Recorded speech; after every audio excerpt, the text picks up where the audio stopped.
Aujourd'hui, je vous propose une vidéo un peu plus pratique, plus incarnée, moins théorique. Je ne suis ni kiné, ni médecin, ni coach sportif, mais j'ai 60 ans, une scoliose bien marquée à la base, et je n'ai plus mal au dos, malgré 42 ans de moto.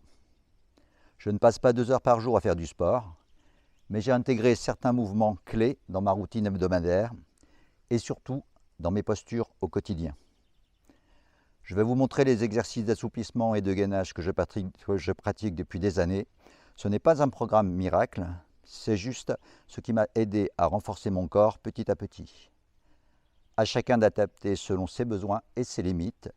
Prenez conseil auprès d'un professionnel, certains exercices peuvent même être dangereux pour vous si vous avez une condition médicale particulière ou s'ils sont mal réalisés. Tout ce que je peux dire, c'est que jusqu'ici, ils me conviennent à moi. Bienvenue sur ma chaîne, je suis le vieux. À 20 ans, j'ai été exempté de marche et de port de charge à l'armée à cause d'une grosse scoliose. Quand les infirmiers militaires ont vu mon dos, ils ont carrément fait venir un médecin pour le lui montrer. Je me souviens encore de la scène. J'étais debout, torse nu, jambes tendues et les mains essayant désespérément de toucher mes pieds. Scruté comme une curiosité biomécanique, un peu comme une bête de foire ou un miraculé. Sur le moment, c'était presque comique. Mais rétrospectivement, ça montre à quel point mon dos partait mal dans la vie. 2-3 blocages de dos par an et une semaine quasiment impotent. À 40 ans, le dernier kiné que j'ai consulté m'a dit que ma scoliose était presque entièrement compensée. Ce que j'attribue à 2 choses, la natation pendant des années, puis ces exercices réguliers d'assouplissement. Aujourd'hui, à 60 ans, je me sens plus fonctionnel qu'à 20. Plus aucune douleur chronique, je fais à l'occasion du travail physique, je roule à moto toute l'année, je cours régulièrement. Ce que je vais vous montrer ici, c'est une série de mouvements simples que je pratique depuis 25 ans pour certains, donc les assouplissements. Les autres, le gainage, sont plus récents et ont été démarrés il y a 5 ans, soit 1 an avant ma reprise de la course à pied. Je les fais 3 fois par semaine, en 20-30 minutes par séance, sans forcer mais avec régularité. À l'origine, ce programme a été construit empiriquement et ajusté ensuite à mon vécu et à mes objectifs. Le principe général est de travailler en douceur, en symétrie, progressivement. Les assouplissements. Le dos. Donc avant, j'avais le dos bloqué plusieurs fois par an au moindre faux mouvement. Maintenant, au pire, après un effort physique intense, une mauvaise posture prolongée ou un faux mouvement, ça passe en quelques heures à une journée. Alors les exercices proprement dit, je vais vous montrer juste quelques mouvements de chaque, sinon ça va être très fastidieux. Alors le dos, j'essaye de travailler ça sur 3 axes. Alors je ne suis pas un spécialiste du tout, je ne connais même pas le nom des mouvements. Hein, j'ai bricolé ça avec mon vécu, des choses pêchées à gauche, à droite. Alors les 3 axes, en fait, ça va être 1, en rotation autour de la colonne vertébrale. C'est-à-dire que je vais mettre les bras, comment je les mets déjà? Oui, comme ça par exemple, et je vais pivoter comme ça, un côté, de l'autre. Alors le but c'est d'être en symétrie, en douceur, progressivement. Donc ça fait des torsions. Ça je fais 30 allers-retours en fait. Voilà. Pourquoi je mets les mains comme ça? En fait pour éviter qu'il y ait un effet de levier au niveau des épaules. Là le but c'est vraiment de travailler le dos et de ne pas entraîner en fait avec des mouvements excessifs, de ne pas entraîner à des torsions supérieures à ce qu'on peut prendre. Donc voilà. Voilà en axe en torsion. Après, je fais aussi en flexion latérale, c'est-à-dire jambes tendues légèrement écartées, position un peu course minimaliste sur l'avant, pour être moitié avant du pied, pour être en fait en tension musculaire du haut, du bas jusqu'en haut, et notamment aussi les abdos. Et donc ensuite, les mouvements, ça va être en fait, je vais mettre comme ça, pareil, pour éviter un gros ballon, être en symétrie. Je suis comme ça, donc en essayant d'être vraiment sur un plan le plus régulier possible. Donc d'un côté et de l'autre. D'un côté et puis de l'autre. Et puis ça, pareil, 30 allers-retours. Donc moi, avec l'habitude, effectivement, je les fais en général plus vite que ce que je vous montre. Et puis, je le préciserai après, je les fais aussi à distance. Surtout pour les jambes, à distance de la course minimaliste, j'en reparlerai un petit peu plus tard, contrairement à l'idée préconçue de s'échauffer et de faire de s'étendre, d'étendre avant la course. Et puis ensuite, bah alors là, le mouvement, ce mouvement-là, j'en suis pas sûr du tout. Voyez-le, en fait, je travaille aussi en comme ça, en cambrure. Et donc, je vais me mettre comme ça. J'essaie de trouver mon équilibre. Et je vais me cambrer le plus possible vers l'arrière, voilà, pour aller toucher les mollets. Voilà, toucher l'arrière des mollets. Et puis, même chose, je vais monter légèrement et redescendre. Ça 30 fois aussi. Donc voilà en fait pour ce qui est du dos. Donc là c'est vraiment, ça fait 25 ans que je fais ça. Je suis entièrement habitué au mouvement, alors ça correspond peut-être à ma morphologie à moi. Prenez conseil si vous voulez l'adapter à votre cas particulier, hein. Ce n'est pas une recette applicable forcément à tout le monde. Pour les jambes, alors même si je ne force pas durant la course, je fais ces assouplissements à distance des séances de course. Je me réfère à la clinique du coureur notamment. Alors ça peut paraître paradoxal, mais c'est pour ne pas solliciter davantage les tendons et les muscles, hein, soit avant, soit après la course. On estime que parfois quand on court, et si on court un peu fort, on peut fragiliser légèrement les tendons, et qu'en fait une charge d'assouplissement entre guillemets en plus dessus serait pas bonne. Donc moi, pour moi, un échauffement, c'est avant la course. Ben, c'est juste partir soit directement en trottinant tout doucement et monter éventuellement le rythme un peu plus tard, soit c'est dans les tout débuts, c'était marcher, partir en marchant sur 5 minutes. Et puis voilà, dans la nature, on n'a jamais vu les animaux faire des assouplissements avant de démarrer un sprint ou de pourchasser une proie, quoi. Donc ce ne sont pas des assouplissements préparatoires. Pourquoi ces assouplissements? Quand on court régulièrement, surtout si on ajoute du gainage ou de la musculation, on renforce les muscles mais aussi les tendons. Résultat, on gagne en puissance mais on perd en élasticité si on ne compense pas. Donc personnellement, je le ressens très vite. Si je saute quelques séances d'assouplissement, hein, pour une raison ou une autre, vacances, etc., mes jambes se raidissent. Je perds en fluidité de mouvement mais aussi en souplesse dans la vie de tous les jours. Alors les exercices classiques, je démarre par ça, voilà. Alors, j'ai essayé de les mettre dans l'ordre en terminant par ce qui était le plus pénible pour moi. Donc, je vais essayer de chercher l'écartement maximum comme ça. En général, là, je me suis arrêté. Le but, c'est pas de faire le grand écart. Donc, je me suis arrêté en fait à l'écartement maximum de mon tapis. Et puis, même chose, ça va être relativement symétrique. Une fois que je suis là, je vais toucher d'un côté et puis je vais aller chercher derrière, comme ça, une trentaine de fois, 15 de chaque côté, jusqu'à temps que je sens que ça tire ici. Donc voilà pour ces mouvements, j'essaye d'être en appui, j'essaye de sentir personnellement pour mon dos que ça se passe le mieux possible. Donc prenez conseil, hein, toujours pareil. Donc voilà pour ce côté-là. Ensuite, chaque jambe à son tour tendue vers l'avant. C'est relativement classique. Alors d'habitude j'ai une chaise. En fait le but c'est de partir en comme ça et puis d'écarter le plus possible. Voilà. Et puis vous allez chercher loin devant. Donc au fur et à mesure où ça s'assouplit, vous reculez, vous allez chercher loin devant. Un côté et puis l'autre également. Une trentaine de fois et puis je termine sur la 30e fois, je termine par un allongement plus long, plus prononcé. Donc quand j'en suis là, normalement, j'ai suffisamment étiré tout pour commencer ce qui est pour moi le plus pénible et ce qu'on perd le plus facilement. Donc d'autres mouvements très classiques. Donc ça va être jambes tendues écartées. Vous allez en fait, et là je le fais mais je viens d'aller courir donc c'est pas très bon normalement, c'est d'aller en fait chercher l'autre cheville de chaque côté. Hop, comme ça, toujours en restant en symétrie, doucement, progressivement. Donc voilà, et une trentaine d'allers-retours pour ça. Et ensuite, ce qui est le plus compliqué pour moi, et ce qu'on perd le plus facilement, classique en fait, les jambes tendues, et puis vous allez vous baisser tout doucement pour aller chercher le sol devant vous, comme ça. 1, 2, je remonte à chaque fois, et puis même chose, j'en fais une trentaine comme ça. Donc ces mouvements en fait me permettent de garder une bonne amplitude articulaire, ce qui est essentiel pour continuer à courir efficacement sans se blesser. en fait, pour ne pas être limité.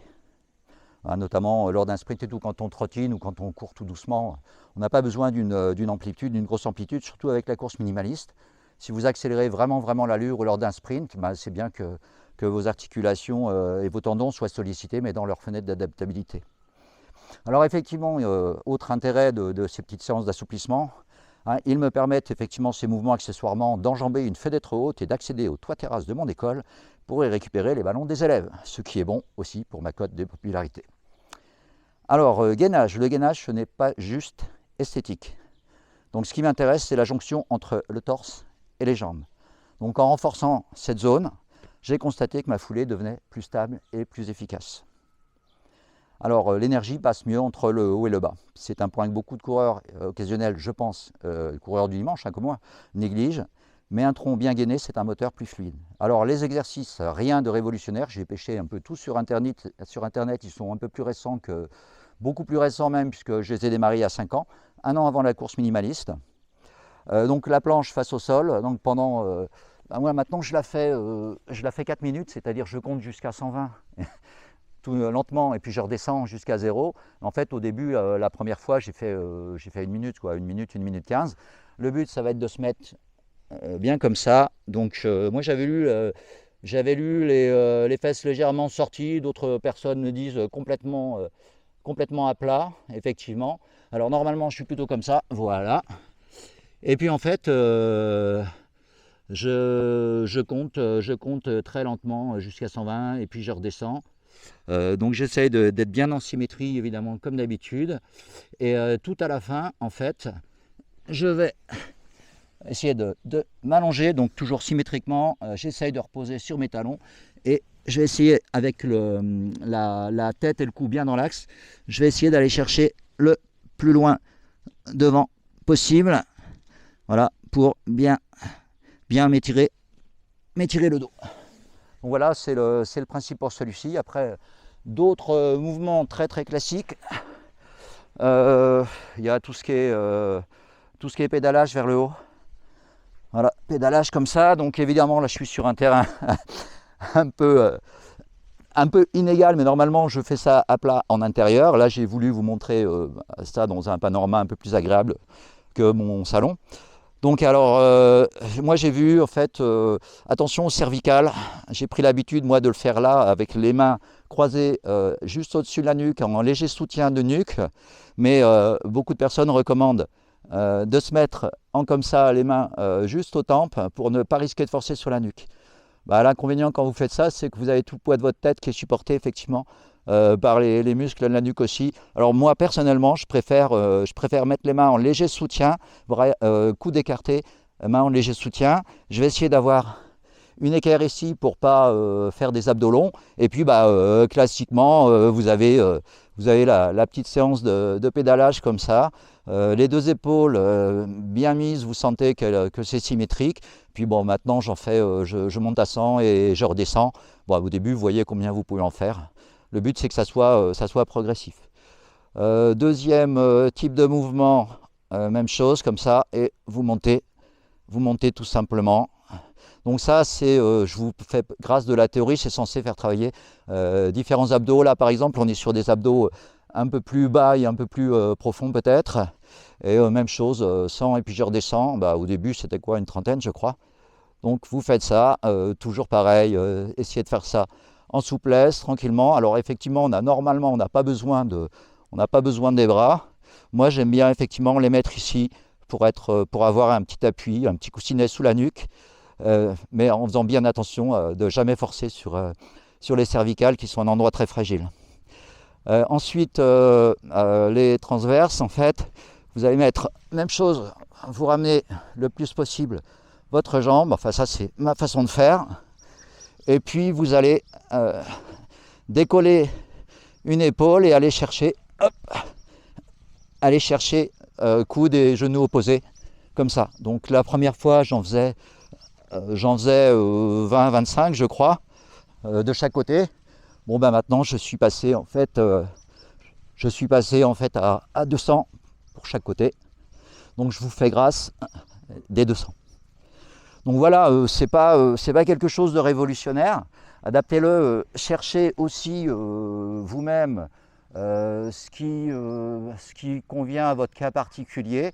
Je vous répète, hein, je ne suis pas kiné, et les kinés, en fait, quand vous les voyez, vont adapter vraiment les choses à votre cas particulier. Moi, c'est quelque chose qui m'a réussi. Au niveau du gainage, j'ai commencé avant la reprise de la course minimaliste, mais je pense que quand j'ai vraiment augmenté mon nombre de mouvements en fait, de chaque, je vois vraiment une différence sur la course. Voilà, alors qu'est-ce qui nous manque? Il nous manque aussi les postures au quotidien. Alors les postures au quotidien, je vais me remettre debout. Posture au quotidien, en fait, l'expérience de la course minimaliste depuis 4 ans m'a récemment permis de m'améliorer. Alors en effet, durant son apprentissage, il faut prendre l'habitude d'avoir conscience pendant la course des positions des différents segments corporels, parce que vous apprenez une nouvelle mécanique de course et vous désapprenez éventuellement l'ancienne. Donc il faut vraiment être conscient, il faut vraiment avoir augmenté sa proprioception pour avoir vraiment conscience de la position. Alors ces postures, le plus possible dans la vie de tous les jours, je suis debout. Par exemple à l'école, je ne m'assieds jamais à mon bureau. Je suis debout et en position si possible de légère course minimaliste. C'est-à-dire vous êtes plutôt sur l'avant, sur la partie avant du pied. Pourquoi? Parce que ça sollicite davantage l'équilibre.